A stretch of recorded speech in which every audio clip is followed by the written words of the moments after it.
Hey everybody, it's episode 1 of the You Matter series for UIO, the podcast for teen girls.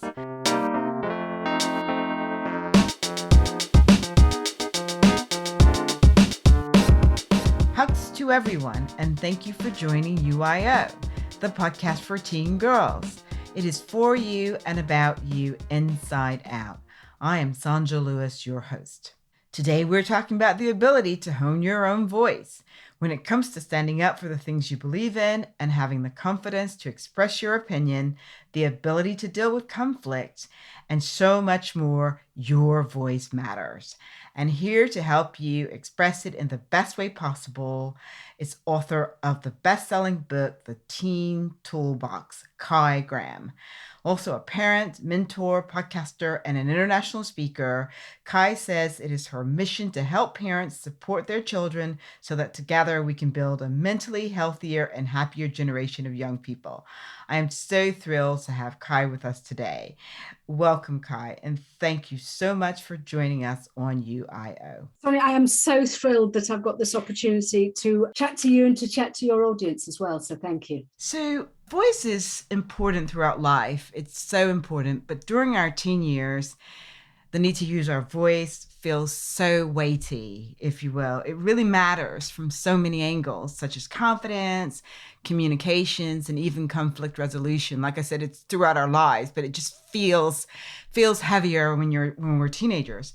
So Kai, let's start with confidence. When I was a girl, and also many other guests I've spoken to have agreed that confidence was a top issue way back when. But the teenage girls who I speak to now continue to say that it remains a very, very important thing. It just plays such a role in accurately expressing yourself, whether you're in the classroom or outside of the classroom.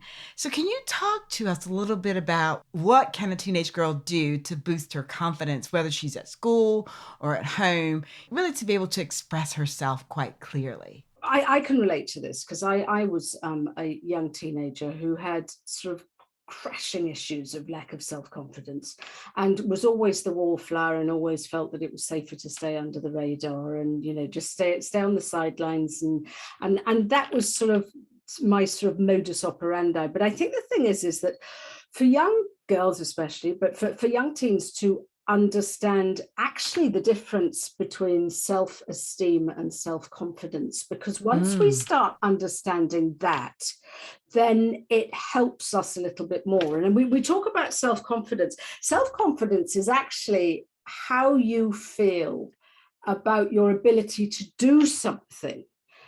It's about your ability to sort of achieve, or your ability to, sort of complete a task. And that could be, if I sort of say to kids, they sort of go, oh, well, I've got no self-confidence. I said, well, hang on a minute. Are you confident when you brush your teeth? And they look at me and go, yeah. And I said, well, are you confident when you sort of tie your shoelaces? And they go, yes. And I said, okay, so what are you like? Are you confident when you're shooting a hoop? And so some people go, oh yeah, that's my that's my ballpark, and other people go, oh no, I'm rubbish at that. And I said, well, there you are, because the thing is about self-confidence is our ability to do something, and if we're not doing those things very often, then we are feeling a bit wobbly about it. As sort of, some kids, I sort of say, well, what are you like at exams? And they sort of go, oh yeah, no, I'm all right with that because I know what I'm doing. And others go, oh no, please, just they absolutely terrify me. And so the point is it's encouraging them to go, well, okay, it's not because you're rubbish, it's just because you haven't done it enough times. You've done your teeth enough times for you to do this in your sleep.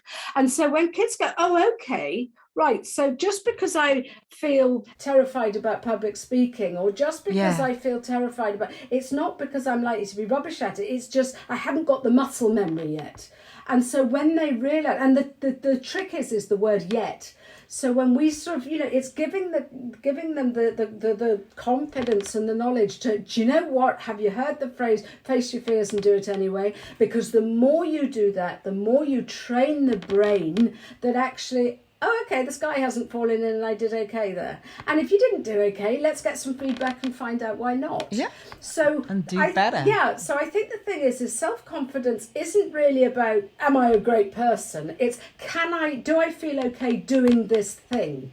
And whether or not it's using your voice or, the difference, the flip side to that is self-esteem, which is where you are looking at yourself as a person, when you're peering in the mirror and you go, do I like that person? Am I comfortable in my own skin? And to be fair, many kids are sort of, no, I'm not sure yet. I just sort of, and because they're still finding out who they are, what they're good at, what floats their boat. And you say, that's okay, that will come. But I think the trick is to finding out when, the adolescents, young people are finding their tribe, they're finding out what they stand for, they're finding out what their passions are, they're finding out what they're good at and they're not so good at. And so all of this builds their self-esteem. And I think the thing is if we are teaching our kids to develop their voice, the baby step is talk about something that you are passionate about, talk about something that you are really keen about. I mean, I can wax lyrical about childhood anxiety. That's absolutely fine. But if you ask me about the offside rule in soccer, I'll go, oh no, sorry, I've got no idea. But so it's not my lane. No, so it's teaching kids to basically look at what they truly feel within and what fires their spark and what their values and their beliefs are, so that they can look in the mirror and go, I'm okay. I stand for something good. I like who I see. So therefore that gives them the confidence to try these things that they need to just develop that skill. Makes absolute sense. And thanks so much for the clarification, because I can see how it can be very, very confusing. And you've put it very nicely and neatly that it's how you feel about yourself and building that up. And then that gives you the confidence to be able to try different things. So thank you so much for that. And another issue that I dealt with all those years ago when I was a teenager, many, many years ago, which I think still concerns teenagers, but specifically teenage girls. We got a little bit of feedback and some research that UIO did a couple of years ago. It's about not being taken seriously when trying to voice an opinion. And I think these things probably tie into what we've talked about a little bit. But sometimes it feels a bit like a lack of respect, and it might just not be. It can come from your friends, from your schoolmates, or members of your own family when people are just not hearing your opinion. And I would like to know, Cai, what advice can you give our girls that will help them to gain that due regard from the people around them, where they feel that, yeah, they're really listening to what I have to say? How can they get the people around them to take them perhaps more seriously sometimes? I think this goes way back. This is dare I say it, it's sort of generational programming. And it was quite interesting, funnily enough. I'm a member of a local golf club, and an email was sent out. They were looking for the ladies to help out doing the flowers for the men's Captain's Day. And some of the old brigade thought that was absolutely fine, and they just sort of enjoyed that because it's good fun. But the younger contingent were going, hang on a minute. This is not the way you do things nowadays. And there were some people that were getting really irate, and there were some people that were sort of going, no, hang on a minute. We cannot just sort of sit here and moan and shout about it. We need to educate people. And I think the thing is, this is what we need to do, is if we are feeling marginalized, if we are feeling ignored, if we are feeling that people aren't listening to what we've got to say, rather than throw our teddy out the cot and get cross and say, no one's going to listen to a, dare I say it, in air quotes, a hysterical woman. What we need to do is just call people out and just sort of, hang on a minute, may I talk? And to try and educate people that actually we need to be respectful of everyone. We need to be respectful of one another. And if you are feeling as though your opinion isn't being heeded or isn't being sort of, considered, then I think, and this comes from self-esteem and this comes from self-confidence, is being able to call people out on it. Now, maybe let's use an example, sort of a young girl feels maybe that her teacher isn't listening to her.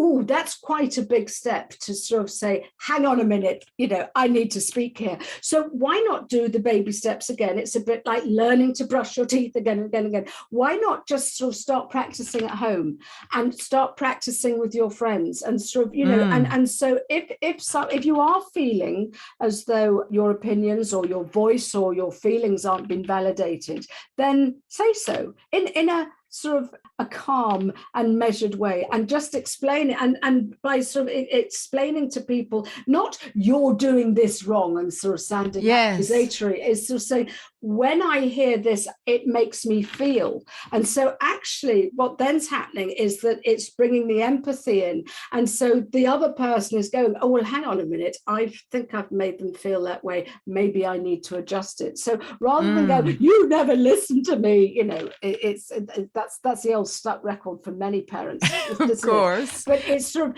it's a matter of, when I hear this, it makes me feel, or when I see you turn your back, it makes me feel. And then that allows, it sort of basically puts the onus back onto the other person to actually check themselves and see what their behavior is like. Yes, this is great stuff, Cai.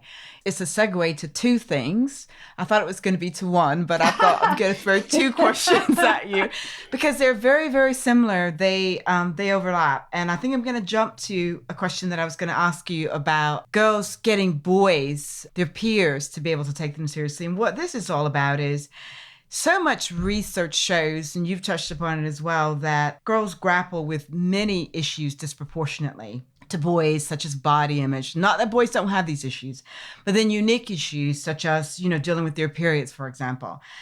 And since we're talking about how to get people to listen to you, I wonder if you could just expound on that a little bit more, and the people that you're trying to get to listen to you and to take you quite seriously, your own peers. How do you get boys to listen to your individual voice and your collective voice, particularly on these subjects that are disproportionately affecting teenage girls? Again, it's that whole conversation about how do you get people to listen to you, but I want to specifically talk about your peers. I think the thing is that there's a lot to be said, and we've heard the phrase, you need to walk a mile in someone's shoes.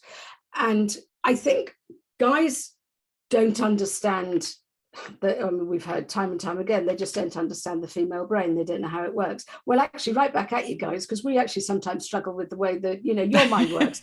But I think, and again, it comes down to education, and it comes down to sort of, we are different, but hang on a minute, we are also the same. We all sort of bleed the same color of blood. We are all humans, and we are all, some are more sensitive than others, so but we all feel. And so I think the thing is so one thing that when I was sort of, my kids are now sort of 29 and 27, but when I was sort of bringing it, I remember my son one day when sort of just Alice was tired and emotional, and my son sort of rolled his eyes and went, oh God, it's the time of the month again. And I went, stop right there.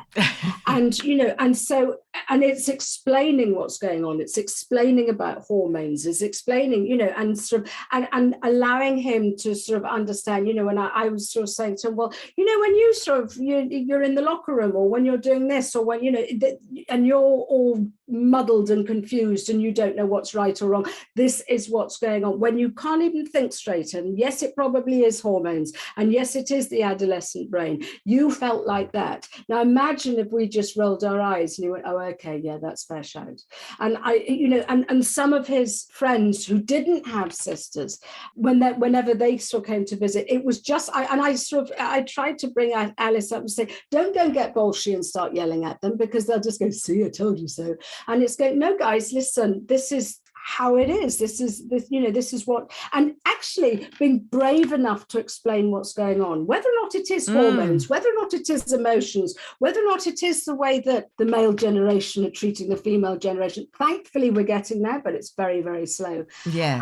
But I mean, I remember sort of one guy was, and we were all sort of eating pizzas and sort of something, and I get on quite well with my kids' friends, but he sort of said something about another girl that wasn't at the table, and I went, stop right there. What would happen if someone said that about your sister? And he went, oh no, that's just out of order. And I went, right, there you are. So it's just trying to give guys a different perspective, that actually we're all going through a lot of rubbish. We're all going through many sort of fears and worries. We're all going through, the overwhelm and the sort of lack of self-confidence. It just dresses itself up in different ways. And I think Yes, it does. we need to really breed respect. We need to sort of get one another to sort of, look out for one another rather than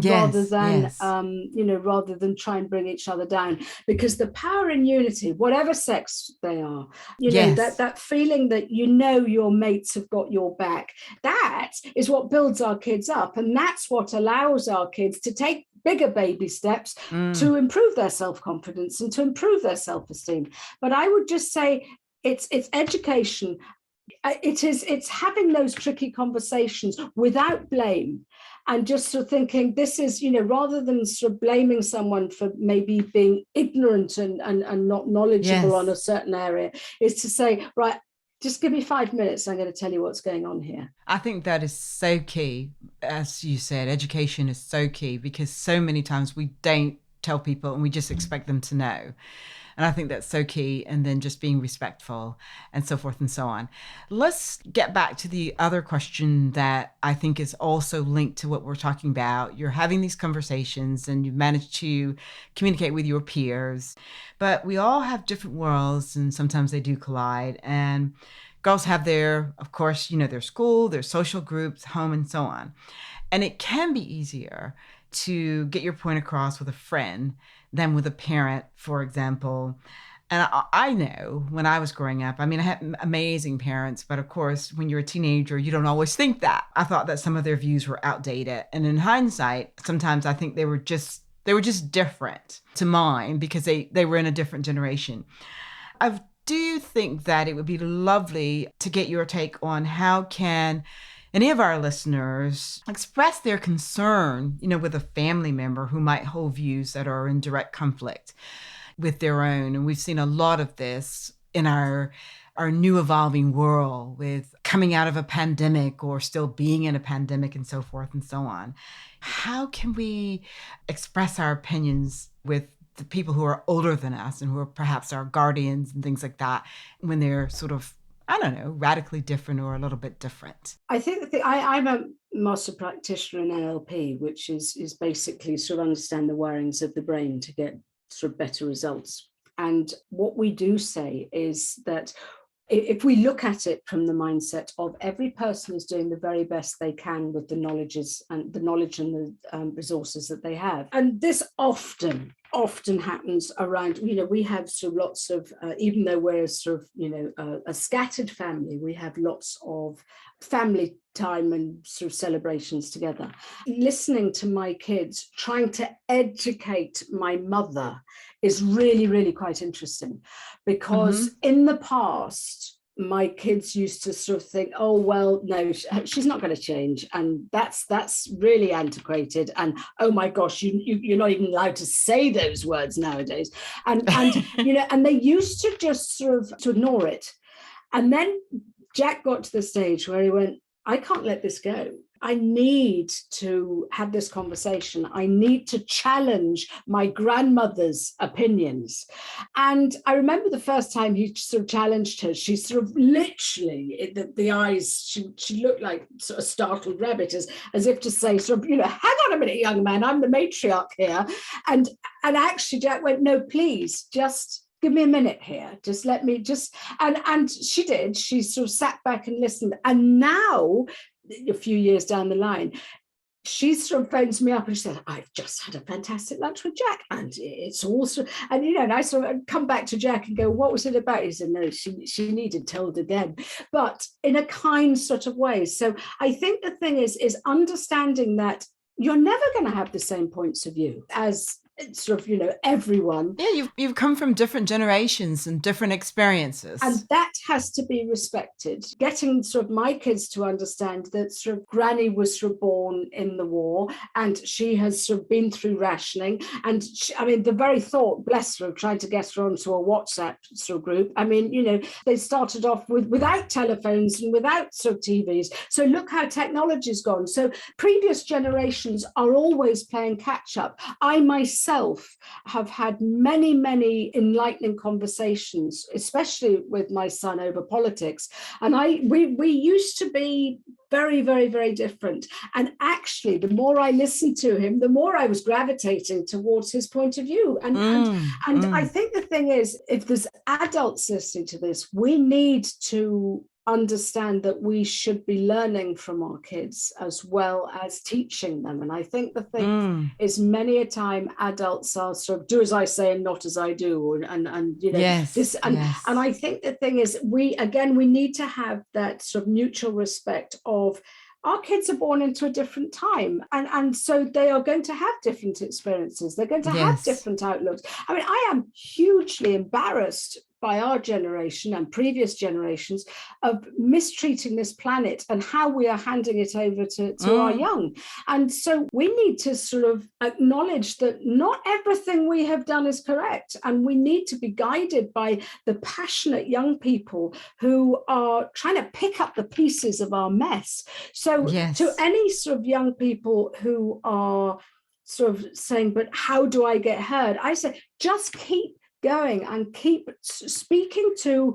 There are some people that are going to have their fingers in their ears, la la la, I'm not interested. Do not waste your time and energy, because it's just no point. But try and open up the forum, whether or not you want to be bold enough and start a blog, whether or not you want to start a podcast, whether or not, whatever you want to do, or whether or not you just want to try and speak to Granny over the dinner table and sort of, and just you kids are starting to voice your own opinions rather than keeping it all sort of in your head. Start voicing it, and sometimes it might come out wrong, and sometimes that wasn't quite how I was meant to sort of say it. But if you try with grannies and mums and dads and start voicing your opinions, you will start then being able to hear how you speak, how you feel, and you will be able to get more robust in sort of delivering your voice. Because in any public speaking, until you know what you're talking about, you do need to practice. Of course you do. It's like practicing the piano. If you want to play Beethoven's concertos,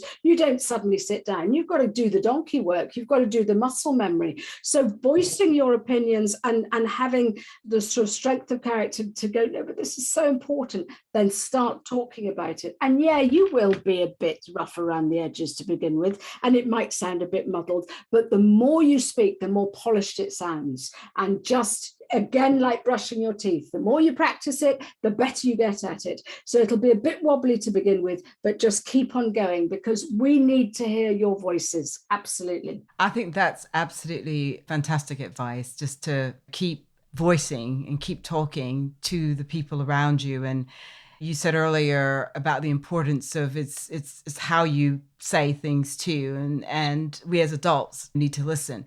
But you made a point that I also think that is important to reiterate, that you are going to get people every now and then who just don't want to know, and you have to accept that and move on, because that's one of the things that we often talk about on UIO. There are just some people, they're not going to change. They don't want to know. And a lot of that can be political, but it's important to continue to voice your opinion and so forth and so on. I think a lot of it also is many are reluctant to change their opinions, be it religion, be it politics, be it whatever. If you feel as though your own points of view are challenged, many people sort of pull up the drawbridge because it's coming from a place of fear, because they have had their own values for years and years and years and years, and suddenly someone is actually challenging that. And that is actually, for many people, that is sort of uncomfortable feeling. And I think the thing is, when anyone feels as though their values or their beliefs are challenged, especially by sort of, an adolescent, imagine, it's hard for them to acknowledge. So we need to come from a place of compassion and understanding, in that they might not be resistant to what you're saying. It's just you're actually shining a light on their very, very long held beliefs. And that Yes. might take a while for them to be unpicked a bit. Yeah, no, that's very key. So let's talk about having this voice, having the self-esteem and the confidence. We've had teens like Greta Thunberg who's shown the power we can have with our voices even as teenagers, and lots of other teens as well. But this can also lead to a pressure to use our voice all the time. And in some cases, using our voice can lead to a little bit of trouble, like if you did something and didn't go to class and so forth and so on. So we do know that many activists have had to pay a high price for speaking out. So let's talk a little bit about what is the balance? How can our teens navigate this tricky space? What is the balance to sort of keep yourself in a healthy space? I think the trick is to work out what your values are. If it's an exercise you haven't done, I suggest you go and give it a whirl, because it is very enlightening. Because basically, once you know what your values, and by values I mean your motivators, the things that drive you, the things that are important to you. My values are honesty, authenticity, travel, freedom, but above all, the big one is family. And I think the thing is, once you know what your foundations are, once you know what your standing stone is, and it's your sort of inner compass, then that helps you make many a decision where you're sort of going, shall I, shan't I? And it could be, let's just use subject choices for an example for kids, and they're sort of sitting there, and let's say, for a huge generalization, but they're have a medical history, medical background, and mum and dad are hoping for the daughter to become a doctor. So therefore, you must study biology, physics, chemistry, and maths if you can. We know that that's the best way for you to go and get your sort of, get your medical training. That's fine. Now, a lot of kids do feel railroaded into following a path that they sort of know isn't quite right for them. And my view is, let's go back to values. What is it that is most important for you? For some people, it could be empathy, compassion, and caring. And that's probably a good path to follow until you know really where you want to go. But for others, it could be, no, let's go back to sort of the climate and Greta. I am passionate about sort of following this path. Then my view is, please follow what is in your heart, follow what drives you, because you need to do things that are going to get you up on a wet Wednesday. And if physics and chemistry ain't going to do it, then you're going to have to bite the bullet and have that tricky conversation with whoever it is. And yes, it might not be easy. And yes, you're going to have to prepare for that conversation. And yes, you need to sort of make sure you don't lose it, because otherwise it's just getting hysterical, not interested. But it's a matter of being prepared, but knowing where your compass is, because once you know where your compass is, then you know if it's the best decision for you. I've got strapline, which is your teen knows best. And many parents just sort of go, you can't be serious. I've been around the block. I've made all the mistakes. I know what I'm doing. It's a different world. Yeah, I want to lead them and stop them from making all the mistakes. And the point is, no. Your child knows what's in their head. Your child knows what's in their heart. And we need to listen to what is going to guide them. Because if we try and railroad kids into doing stuff that they want to do, everyone is going to be unhappy. Follow your heart, absolutely. This is absolutely amazing. First of all, find out what your values are, what's really important. and be able to follow that. And then I do think when you're educating your parents or whomever you need to educate, there's a better understanding when they understand that it's coming, from your heart and everything. Let's make it just slightly more personal. We've got a couple more questions, and this one is more specific about dating. We're talking about being in tricky spaces, and we're talking about voice, and it's just so easy to climb up and feel incredibly nervous about, around someone of interest that we're interested in. So what advice would you have for our teenage girls about gaining the courage to speak to this someone they're interested in, and to say, again, what you said, what they want to say, and not what is expected of them, not what peer pressure might be dictating, but, having that courage to just use your voice to speak to someone you really want to speak to? How wonderful is this? Because in my day, us girls used to have to used to sit and wait to be asked out, used to sit and wait for the guy to make the first move. Thank goodness that's gone out the window.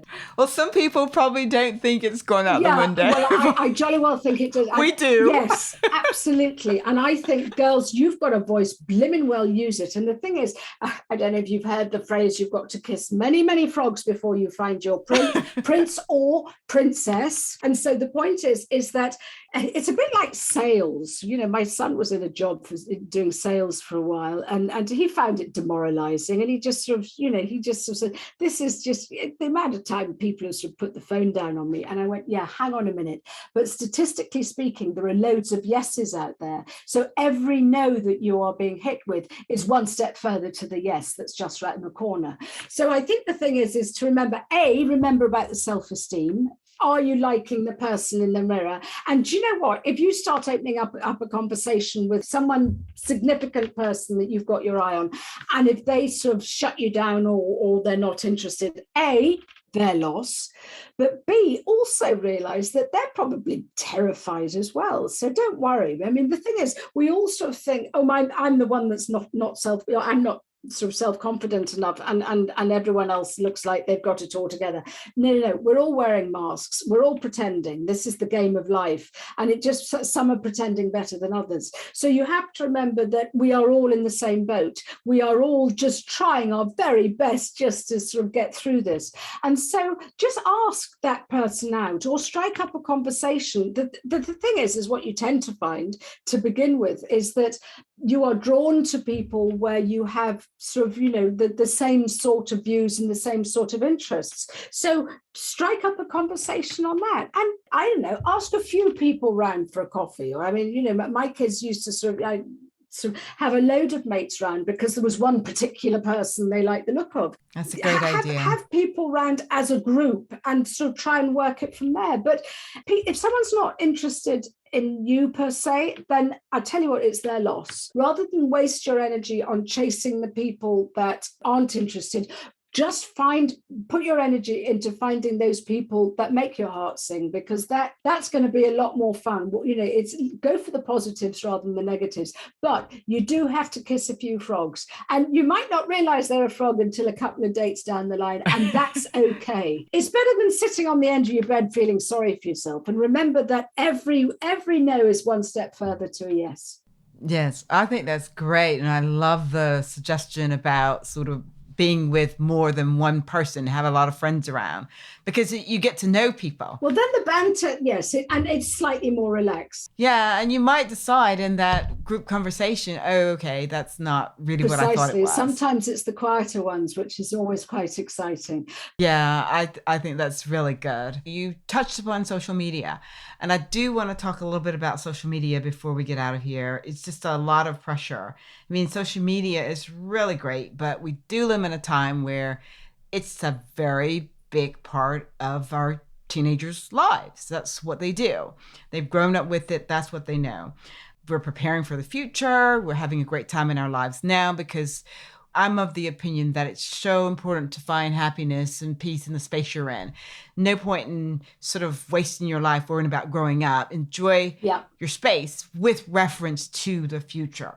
So, having said that, what are your views on teenage girls regarding what they post online? Because anybody can see it, future employers, what they actually post online, because they're caught up into this world of social media. The phrase I use here to any child asking that sort of questions, what do I put? I would ask the question, would you want your granny to see this? Mm. And if they sort of go, right, okay, no is the answer. And I mean, the smart reply is, I've Yes. blocked granny, or granny isn't on social media. Yeah, I get it.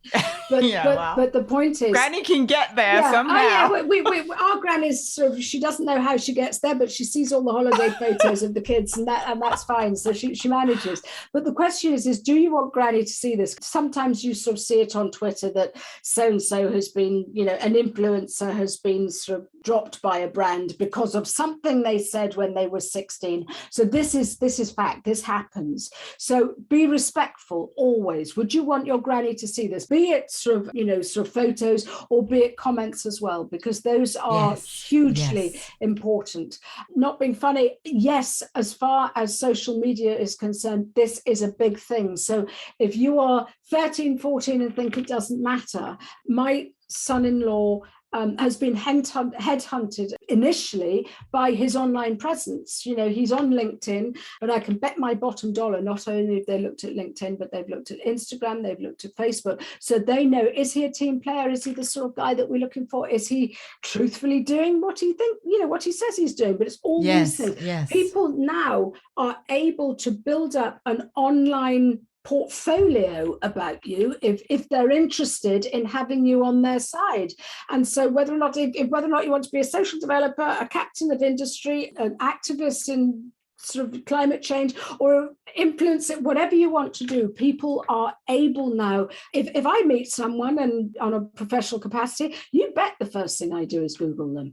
And so this is what we do nowadays. But if you've been blotting your copybook all the way through your teen years, it's going to be really, really, really hard later on. So it's just be respectful, be compassionate, watch out for your personal safety as well. I mean, I know most Yes. kids know, so don't post where you go to school and all that stuff, but school uniforms and everything are quite easy to do. It's just being Yes. very, very mindful that it is out there for everyone to see. Yes. And you might think, well, I'm not important enough, but you will be at some stage. Yeah, since if you have an online presence, anybody can see it. And that's so key what you're saying. Just be really respectful. But it's also worth saying is that if you feel strongly about something, and I know climate change, I'm using that example a lot, but it's a sort of safe, or sexuality, or gender issues, or race. But my point is if you have got strong views, as long as they are respectful, and as long as they are portrayed in the right way, then do by all means say what you have to say. Because if you want to be noticed, if you want your voice to be heard, a bit like Greta, she went against the grain, didn't she? She had Yes, she did. to stand up and do something different, but she was respectful about it, the way she went about it. Absolutely. That's amazing advice. And I think that it just really goes back to understanding who you are, liking yourself, as you said about your self esteem, and then having the confidence to act, but being respectful about it. So, this has been an amazing conversation, Kai. But before we do go, do you have any other hot tips or anything you want to expand on how our teen girls can use their voices effectively, whether that's offline or online or just anything else that you want to tell us? I think the thing is that the point is to use your voice effectively. It's getting your voice across in a calm manner. And you could be talking about climate change, or you could be talking about curfew with your parents. Whatever it is, I would say if you're bringing something to the table, bring a solution to the table, because that's when people are interested. It is, oh, you never let me stay in, or you never let me go out, and I have to be in by 10:30, and all my mates stay out till 4. Right? Yeah. Okay. okay, that's fine. But find the solution here, find the compromise, and say, can we go for a sort of, 12:30, and how does that suit? And be respectful, as we said, a bit like Granny, be respectful of other people's opinions, but also if you are sort of strong enough, just find the solution. If you decide to turn vegetarian, it's okay, listen, I know this is going to be a hassle with you guys, so I'm going to try and cook once a week and something like that. So it's sort of trying to meet someone where they're at, and then you will get a lot less resistance.